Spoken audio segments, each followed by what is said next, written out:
Why Queen Elizabeth II held the title of Queen in 15 different nations. The Queen was not just the Queen of the UK.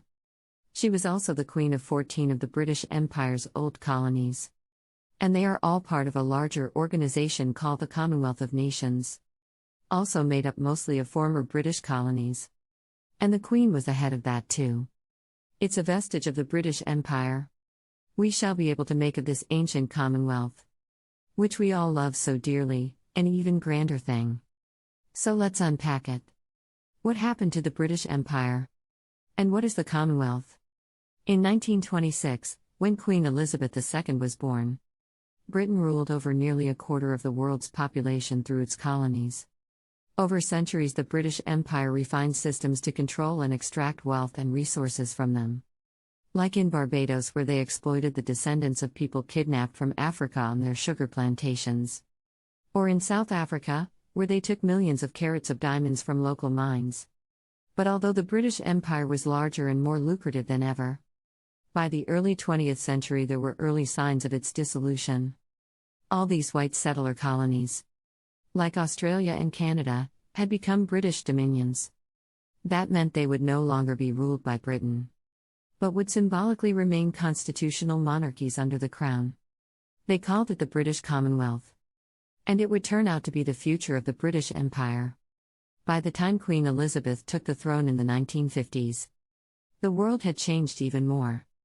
After World War II, Britain's economy was suffering. And across the empire, independence movements were on the rise. Like in India, where independence movement leaders had been fighting for sovereignty for decades. Or in Kenya, where 1.5 million people fighting against British rule were forced into concentration camps. As the empire realized there was no stopping decolonization, the monarchy focused on maintaining its relevance. Even though the Queen would not attend the lowering of the British flag, her family would.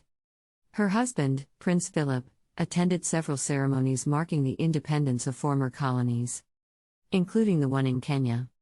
As did other royals, like Lord Mountbatten in India. India was given the choice to remain in the British Commonwealth, in the same way the former white settler colonies had. But shortly after independence, India declared itself a republic and refused to have a monarch. So in an effort to maintain ties, the British Commonwealth reinvented itself. As the Queen put it during her first major royal tour as head of the Commonwealth, the Commonwealth bears no resemblance to the empires of the past. It is an entirely new conception. The British Commonwealth changed its name to the Commonwealth of Nations. Over time it would allow countries that were no longer under the Queen like these to join as Commonwealth members. On the other hand, many newly independent countries chose to keep the Queen as their ceremonial head of state and became Commonwealth realms. Like Barbados, it was a mix of monarchies and republics, and the Queen presided over it.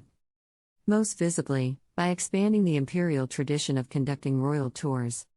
In many ways the British Empire decolonized, but the monarchy was global. Today, nearly a third of the world's population lives in a Commonwealth nation.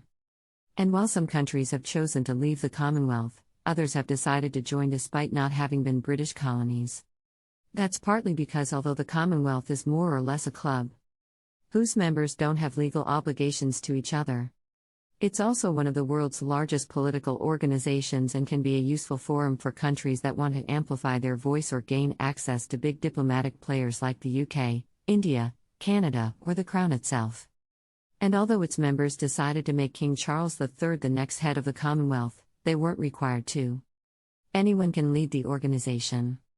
This leaves open the possibility that the Commonwealth, which was started by the British Empire, has a future led by the very colonies it was designed to corral. The death of Queen Elizabeth II inspired periods of mourning in many Commonwealth nations. In part, this is because she was remarkably skilled at uniting the Commonwealth, diverting attention from her country's dark history.